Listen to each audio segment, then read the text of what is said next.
This is not breaking news. This is not a scandal. This is not about one person. This is about a system that quietly stopped working and kept pretending it hadn't. Something fundamental has shifted, not in public, not in elections, but inside the machinery itself. For years, the story was simple. Pressure came from the outside. The system closed ranks. It survived, but tonight, that logic breaks. Because when a system can no longer explain reality to the people who live inside it, legitimacy doesn't collapse loudly. It thins, it hollows, and then suddenly it flips. What you are watching is not an explosion, it's a reversal. And the most dangerous reversals are the quiet ones, the ones that start with a sentence that sounds personal, almost mundane, and end up questioning the entire structure of power. Stay with me. Because once this kind of fracture appears at the top, the system never responds the way it thinks it will. And what follows is not control. It's acceleration. For a long time, we were told power lived in institutions, in offices, in titles, in rituals that looked immovable. But that's not what actually runs a system like this. What controls it now is not belief, not even fear. It's calibration, a constant adjustment between how much pain people can absorb and how much force the system is willing to apply. When prices rise faster than dignity can be explained away, that balance starts to slip. This is where systems become fragile. Not when crowds gather, but when explanations stop working, because once everyday life contradicts the story of competence, ideology becomes background noise. Legitimacy turns into math. Income versus survival. Effort versus outcome. And here's the dangerous part. When power can no longer persuade, it compensates, it centralizes, it hardens, it mistakes silence for stability. But silence in these systems is not agreement. It's stored pressure. And pressure doesn't disappear. It waits. The question is not whether the system noticed. It's whether it understood what was actually breaking. And that brings us to the shift that almost no one was watching. For years, the change was slow enough to feel normal. Before effort translated into movement, you worked, you advanced, life, while constrained, still made sense. Now, the math doesn't work. Credentials stack up. Experience accumulates, but outcomes shrink. This is the silent shift, not collapse, compression. When a society moves from aspiration to endurance, people don't revolt immediately. They adapt. They downgrade expectations. They learn new definitions of enough. And that's why this phase is so dangerous. Because systems misread adaptation as acceptance, they see people surviving and assume the story still holds. They see fewer questions and assume belief remains intact. But what's actually happening is internal recalculation, a private audit of promises versus reality. And once that audit finishes, loyalty doesn't fail emotionally. It fails logically. At that point, it no longer matters who speaks the ideology better. What matters is who can still describe the world as people experience it. That's when authority starts to drift, not away from power, but away from credibility. And when credibility goes, something else quietly takes its place. Something far less controllable. What broke the pattern was not the scale of the shock. It was the direction. This wasn't pressure from the streets forcing its way upward. It was a fracture at the top leaking downward. A statement that should have been technical landed as existential, not a manifesto, not a call to action, just a comparison. Past versus present, income versus survival. And that's why it landed, because it translated ideology into arithmetic. And arithmetic doesn't argue back. In systems like this, legitimacy depends on abstraction, on distance, on the idea that sacrifice today produces stability tomorrow.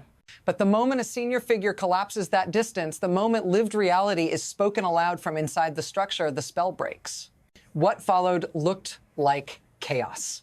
But chaos was not the cause. It was the symptom. Control didn't vanish because people suddenly became brave. It vanished because the system lost its ability to narrate itself. And once that happens, every response becomes a risk. Force looks like fear. Silence looks like weakness. The system hesitated. And hesitation in moments like this is never neutral. Because while the center pauses, the edges start moving, and they move fast. What matters now is not what people see burning. It's what they finally see clearly. Because underneath the images, there is a mechanism at work, and it's older than this moment. Power here does not flow downward. It circulates inward. Resources move up. Risk moves down.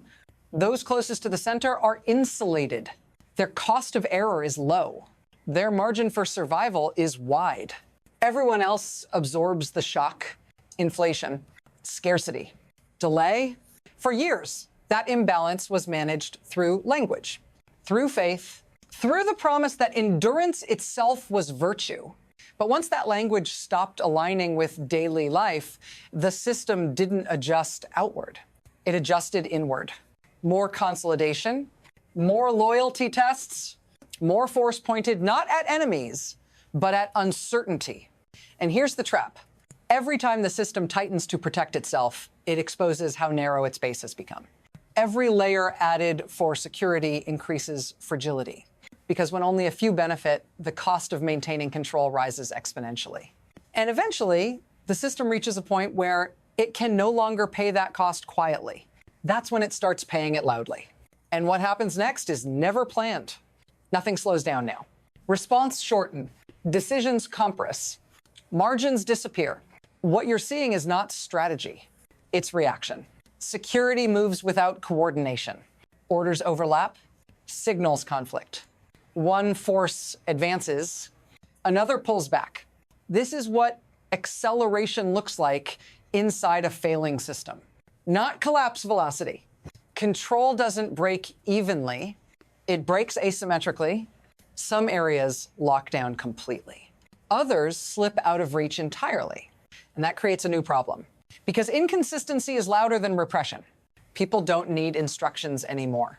They read the gaps. They move where the system hesitates. Every delay becomes permission.